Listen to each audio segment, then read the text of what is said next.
Welcome back to the deep dive. Today, we're really diving into cinema itself. We're looking at how stories get, well, categorized, the traditional ways, but also these new forces that are reshaping filmmaking right now. Our guide for this comes from some great course material on film genres. It's curated by film professor Angela Ford. It really feels like getting a master class, honestly. Helps understand the building blocks of storytelling. Okay, so let's unpack this then. What exactly are film genres, and why should we, care about them when we watch movies? That's a great starting point. And the answer is, well, it's actually pretty practical. Understanding genre, it isn't just academic stuff for filmmakers. For you, the audience, it's like a powerful lens.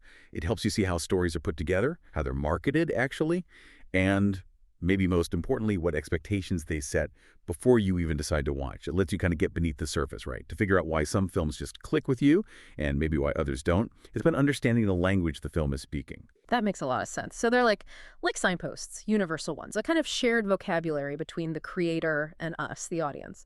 They set a baseline for the story, the look, the feel, the tone. It lets filmmakers focus their story and connect with the people who will likely enjoy it. That instant understanding, like, oh, you like this kind of thing, then check this out. Okay, we've set the stage. Let's dig into some of these core genres. What defines them, according to Professor Ford? Exactly. And when we look at these categories, we're talking about established conventions, almost like a cultural shorthand. They give audiences a familiar way in. Let's start with action. Defined by that relentless pace, high stakes, often incredible physical feats, car chases, big explosions, usually a pretty clear hero versus villain dynamic. Think Mad Max, Fury Road. It's not just stunts, right? It uses that energy to explore survival. Or John Wick. The action itself tells the story, builds the character. The main goal is that adrenaline rush, but good action films often weave in some real emotion, too. Yeah, that visceral feeling. And then we can pivot to something totally different, aiming for joy, maybe even uncomfortable laughs. Comedy, right. It's all about amusing, entertaining. Using humor could be witty dialogue, could be slapstick, could be satire. The goal is laughter, feeling good. Sometimes, though, it's got a sharp edge, a critique hidden in the humor, like Booksmart captures being young so well, with really sharp wit. Or Superbad, which is just chaotic fun exploring friendship. People sometimes miss how precise comedy has to be. Yeah. Timing, delivery, it's technical. Very technical. Then there's drama. This is where we really get into the human condition. These films focus on realistic characters, emotional depth, conflict, both internal and external. They invite us to think about human struggles, often serious, complex, definitely thought-provoking, like Manchester by the Sea, just raw realism, exploring grief in such an understated way. Or Nomadland, almost like a documentary looking at people on the fringes. The drama is quiet, resilient. The craft here is often in the subtlety, nuanced acting, the look of the film enhancing the emotion. And for those who like a good scare, we turn to horror.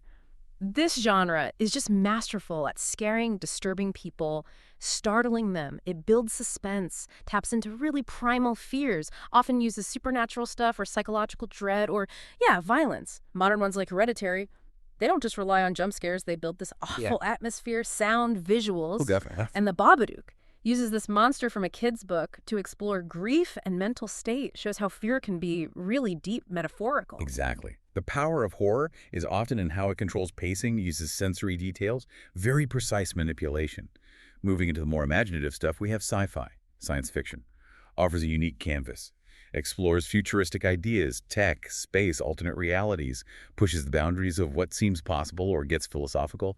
These films can really make you think about humanity's future, maybe, or just imagine completely different worlds. Arrival is a great example. It's about aliens, sure, but it uses that to explore language, time, connection. Such a good film. It's in it. Or Blade Runner 2049. Visually stunning, but also dives deep into AI, memory, what it means to be human.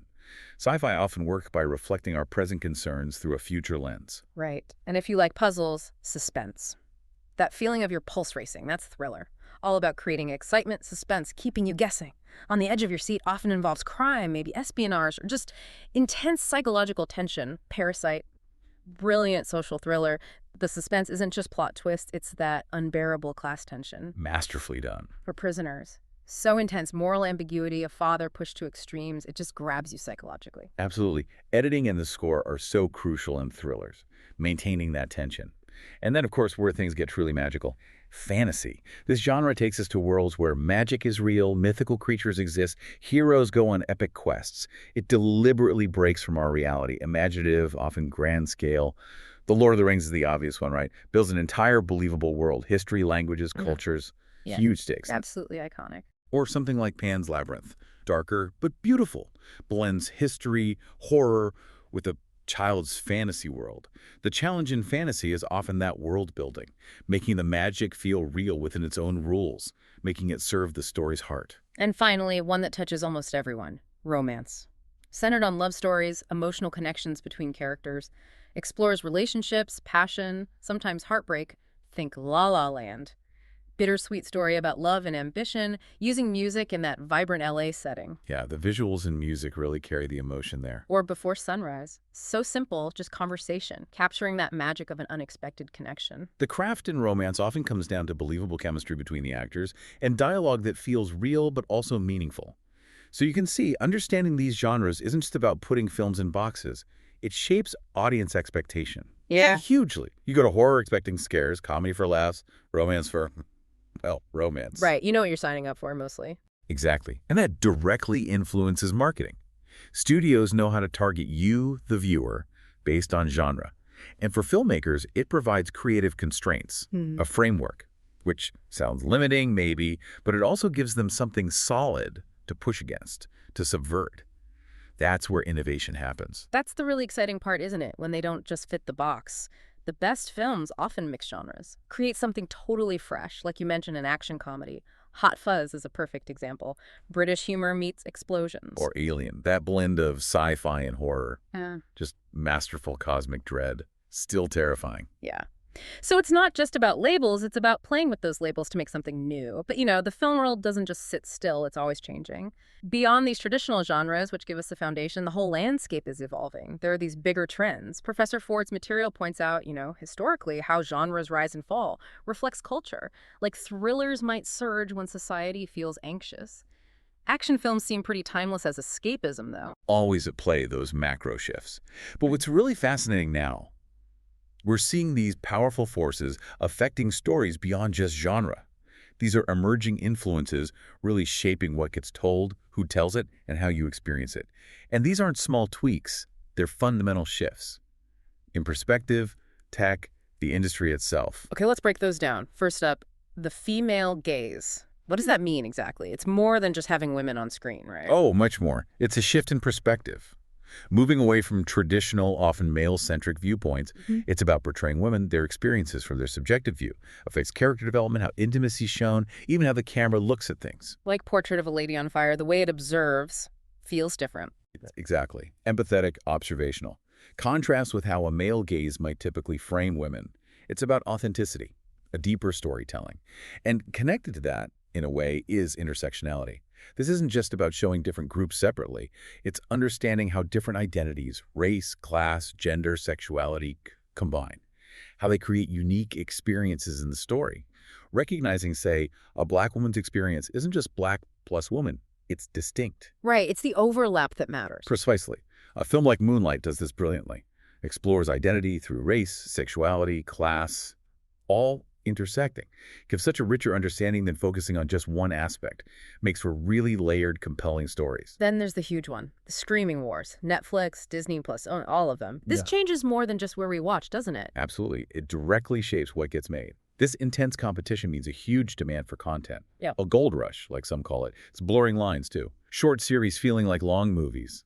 Films going straight to streaming. Global stories getting financed. Yeah, totally different model. It's changing production, creative freedom, even who holds the power in Hollywood. Giving chances to new voices, maybe more experimental stuff.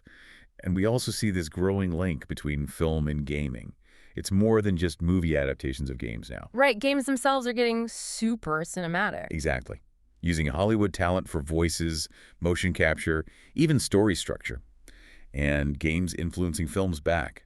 Think of The Last of Us. Praised for story, characters like prestige TV. Yeah, the game and the show. Both amazing storytelling. It encourages richer stories in adaptations, interactive movies. The lines are really blurring there. Okay, and then the really cutting edge one, maybe a bit controversial. Creative AI. Artificial intelligence in filmmaking, how's that playing out? It's popping up everywhere, really. Pre-production to post, AI helping generate script ideas, visualizing complex scenes, speeding up post-production, like Mhm. de-aging actors, creating environments, VFX. Well, okay, so it's a tool, but Yeah. no. But it sparks huge debates, yeah? About creativity, authorship, the human touch, and the future of jobs in the industry. It's powerful, promises efficiency, new tools, but we're still figuring out its full impact. It's evolving fast. And finally, something maybe more tangible for the audience experience. Luxury viewing, this push for premium cinema experiences, trying to get people back into theaters. Right, the fancy seats, food service, better sound and picture. Exactly. Plush recliners, gourmet food, IMAX laser, Dolby Cinema, things you can't easily replicate at home. Hmm. It's about making cinema an event, enhancing that communal big screen feel, making it worth leaving your couch. These aren't just trends, as Professor Ford says. They're really powerful forces, shaping what gets made, who makes it, how we see it. Lots of new opportunities. So, when you put it all together, what does this mean for us just watching movies? It means understanding these genres and especially these newer trends gives you a much deeper appreciation, doesn't it? For the art, but also in the business side of film. You see how stories are always changing, reflecting the world, challenging things. This kind of insight helps you see what might come next, why some films hit harder, maybe spot the next big thing.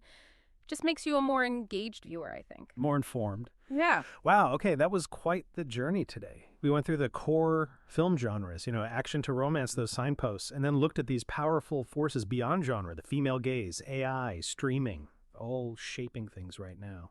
This deep dive into Professor Ford's material hopefully gives you a better toolkit for navigating the movies you watch, a new level of insight. Definitely. And maybe something for you to think about.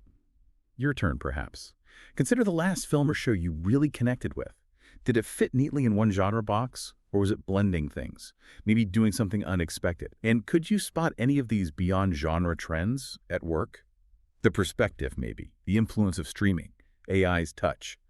Just thinking about how understanding these elements might change how you watch films going forward. Could make every viewing a bit richer, couldn't it? That's a fantastic question to leave things on, really something to mull over. Thank you all for joining us on this deep dive into the world of film. Keep watching, keep thinking, stay curious about all the amazing stories out there. We'll catch you on the next one.